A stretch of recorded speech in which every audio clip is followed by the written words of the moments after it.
Mom, you doing okay? Her daughter Emma asked softly. Patricia looked at the young woman beside her, recognizing the voice but struggling to place the face.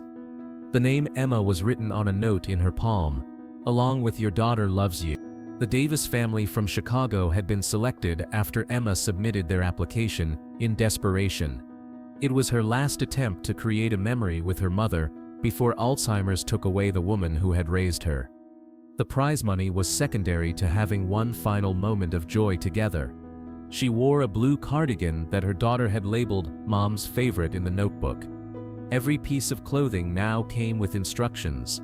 Every routine required written reminders. Her independence had become a carefully constructed illusion maintained by sticky notes and love. The game began with its usual excitement. The Davis family faced the Rodriguez family from Texas in what should have been a joyful competition. Steve worked his magic, drawing laughs and creating those moments of connection that made the show special. Patricia stood at the end of her family's podium. She tried to follow along when the cameras focused on her, but the questions sometimes seemed to float away before she could grasp their meaning. Words were becoming unreliable friends that visited less frequently. "Survey says," Steve announced as the first round progressed. The Davis family was doing well, their answers lighting up the board with encouraging frequency. Emma kept glancing at her mother, treasuring every moment of recognition in her eyes. The studio lights were bright and stimulating. For most contestants, they represented excitement and possibility. For Patricia, they sometimes felt overwhelming, like trying to read in a room where the text kept shifting and blurring. During a commercial break, Steve worked the audience as he always did. His natural charisma filled the studio, making strangers feel like family. He noticed Patricia immediately, standing quietly, while confusion flickered across her face. There was something in her posture that caught his attention. The way she kept checking her notebook, like someone trying to solve a puzzle that kept changing. Steve had learned to read people over decades of television, and Patricia was struggling to hold on to something precious. "You doing all right over there?" Steve asked during the break, walking toward the Davis family podium. Patricia looked up from her notes with a smile that carried both warmth and uncertainty. "I think so," she replied softly. "My daughter says I'm on television." Emma stepped closer to her mother protectively. "She was diagnosed with early-onset Alzheimer's 6 months ago," she said quietly, her voice carrying the exhaustion of someone watching a loved one disappear. "Some days are better than others." The cameras came back on. Steve returned to his position, but his eyes kept drifting to Patricia throughout the next round. Her family was winning, but she seemed to drift in and out of the moment, present but sometimes unreachable. The fast money round arrived. Emma went first and scored 161 points. The family needed only 39 more points to win the $20,000, money that could help with the mounting costs of Patricia's care. Patricia stepped up to the podium. Her family cheered behind her, but she turned around confused by the noise, momentarily forgetting where she was. Emma gently guided her back to face Steve, whispering reminders about the game they were playing. "All right, Patricia," Steve said, his voice carrying extra gentleness. "You need 39 points to help your family win. You ready?" Patricia nodded, though she gripped her notebook tightly, checking the notes that told her what was happening. The questions began with careful pacing. "Name something people do in the morning." Patricia looked at her notebook, then back at Steve. "Brush teeth," she answered after a moment, pleased with herself for remembering. "Good answer. Name something that brings families together." "Dinner." "Name something people save." "Money." Each answer came after a pause, as if she was translating from a language she was forgetting. But her responses were clear, drawn from memories that hadn't yet faded. "Name something people write down to remember." Patricia looked confused, staring at Steve as if the question was in a foreign language. She looked at her notebook, then back at him. "I don't," she started, then stopped. The confusion in her eyes was heartbreaking. "Final question, Patricia. What are you forgetting?" The question hung in the air like a weight. Patricia's face went completely pale as she stared at Steve.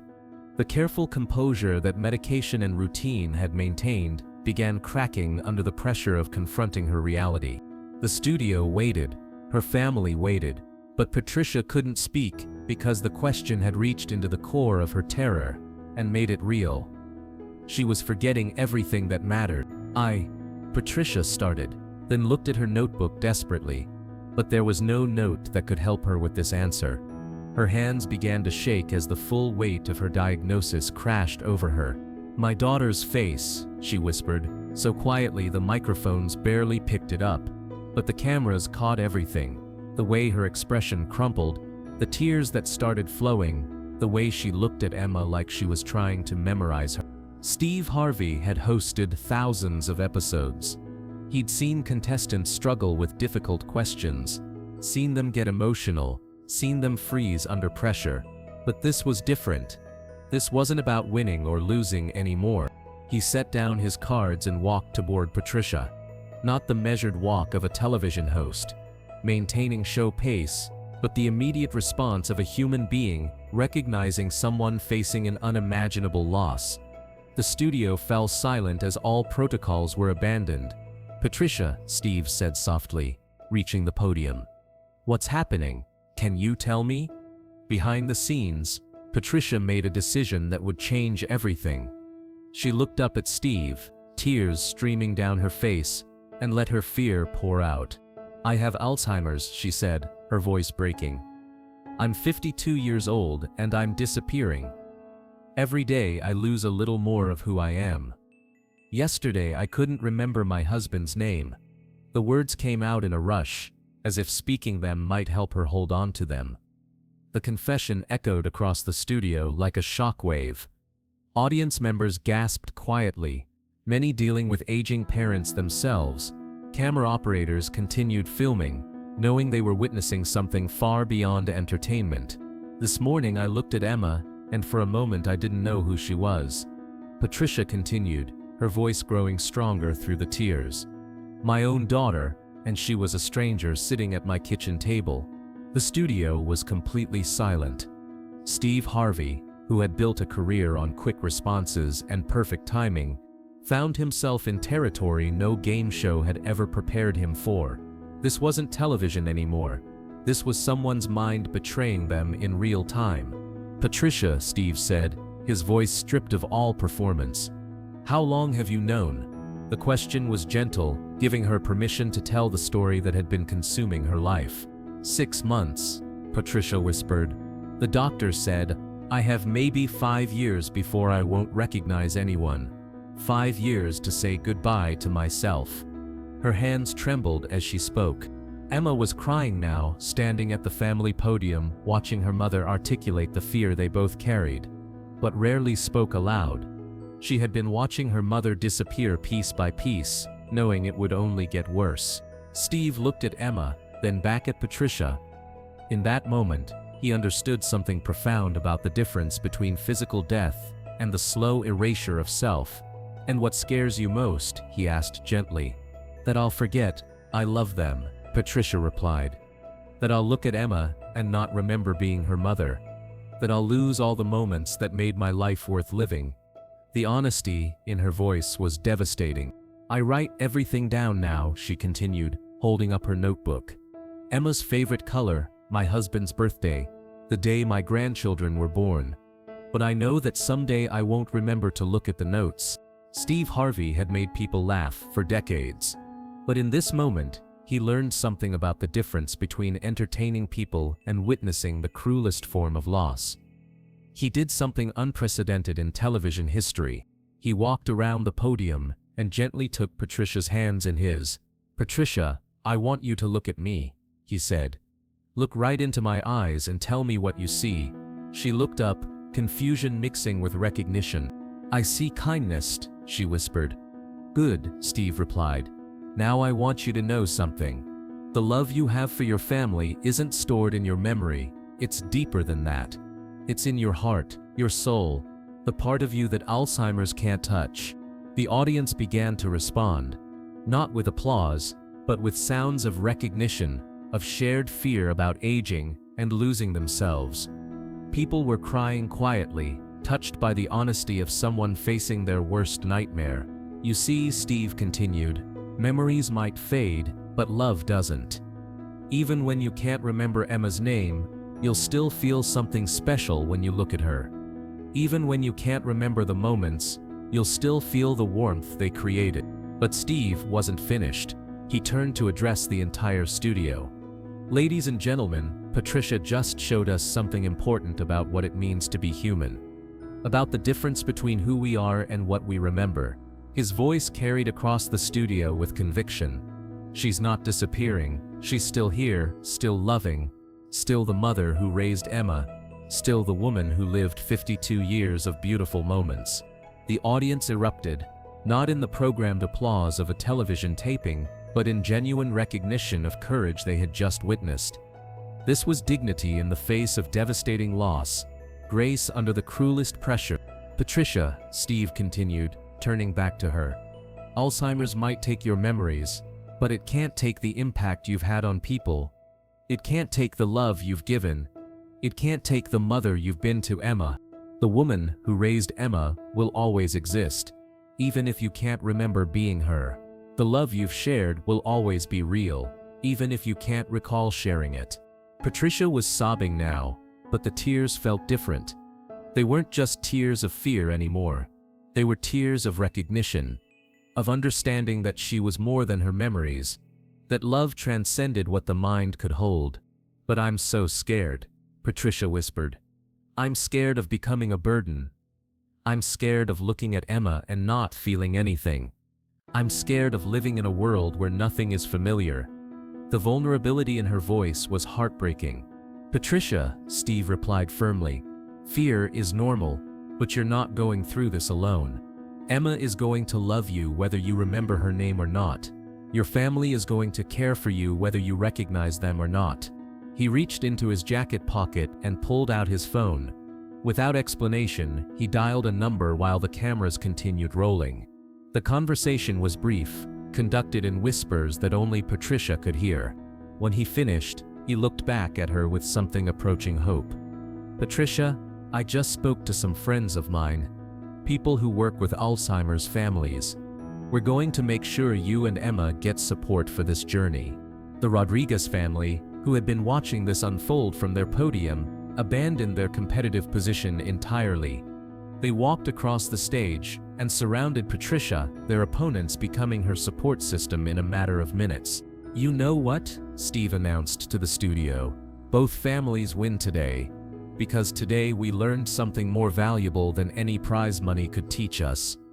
He looked directly into the main camera. We learned that we are more than our memories, that love doesn't require perfect recall, that dignity doesn't depend on a functioning mind, that families find ways to love each other through anything. The audience rose to their feet, not in the programmed applause of a television taping, but in genuine recognition of grace they had just witnessed. Patricia stood surrounded by strangers who had become family, held up by love that transcended memory, but the most powerful moment was yet to come. Steve removed his suit jacket, the one he wore for every taping, and gently placed it around Patricia's shoulders. This jacket has been with me through every show, he said. It's seen families celebrate and struggle, remember and forget. But today it's going to wrap around someone who reminded us that the heart remembers what the mind forgets. The jacket was warm and substantial, making Patricia feel protected in a way she hadn't experienced since her diagnosis. It felt like being held by something larger than her fear, something that would remember her when she couldn't remember herself. As the cameras stopped rolling and the audience began to file out, something unprecedented happened. People didn't leave immediately. They approached Patricia one by one, sharing their own stories of Alzheimer's, of watching parents forget, of finding love in the midst of loss. An elderly man whose wife had died with dementia, a woman currently caring for her mother, a teenager whose grandfather no longer recognized him. Each person who spoke to Patricia added another thread to a tapestry of understanding she hadn't known existed. Steve stayed with her through it all. This wasn't publicity or show business. This was community forming around shared understanding of what it means to love someone whose mind is betraying them. The episode aired 7 months later, exactly as it had been filmed. No editing to soften Patricia's fear, no removing of the hard truths she had spoken. The response was immediate and overwhelming. Alzheimer's research organizations reported increased funding. Support groups for families dealing with dementia saw membership surge. But most importantly, families began having honest conversations about memory, love, and what really defines a person. Patricia's condition progressed as predicted, but the support system that formed around her family made the journey bearable. Emma learned to love her mother in new ways, finding joy in moments of connection even when recognition faded. The business card Steve had given her led to resources that transformed their experience. Day programs that gave Patricia stimulation and Emma respite, support groups where they met other families navigating the same difficult path. Steve's jacket became a symbol Patricia carried with her even as her memories faded. Emma would wrap it around her mother during difficult moments, reminding her that she was loved even when she couldn't remember being lovable. A year later, Patricia couldn't recall being on Family Feud, but Emma would show her the video sometimes. Patricia would watch with interest, as if seeing a stranger's story, but she would always smile when Steve put the jacket around the woman on screen. She learned, through Emma's patient teaching, that Alzheimer's doesn't erase love, it just changes how love is expressed and received. That being forgotten by someone's mind doesn't mean being forgotten by their heart. Today, Patricia requires full-time care, but Emma visits daily, reading to her mother from the notebook of memories they created together. Patricia rarely remembers the words, but she always responds to the love in Emma's voice. Steve Harvey still keeps a photo from that day in his dressing room. Not a professional shot, but a candid moment of Patricia surrounded by strangers who had become family. It reminds him that sometimes the most important television happens when people face their deepest fears with grace. The studio audience from that day formed an informal support network for Alzheimer's families that continues to this day. They check on each other during difficult times, offer respite care, and prove that witnessing someone's courage creates lasting responsibility for their well-being. Patricia's story proves that we are more than our memories, that love transcends recognition, that dignity doesn't require a perfect mind, that families can find ways to connect even when words fail and faces become unfamiliar. Because Patricia Davis wasn't just a woman losing her memory, she was a mother whose love ran deeper than recall, a person whose impact on others couldn't be erased by disease, a reminder that the heart remembers what the mind forgets. And sometimes, love is not about holding on to memories, it's about creating new moments of connection, even when yesterday is gone and tomorrow is uncertain. It's about being present in the only moment that really exists, right now.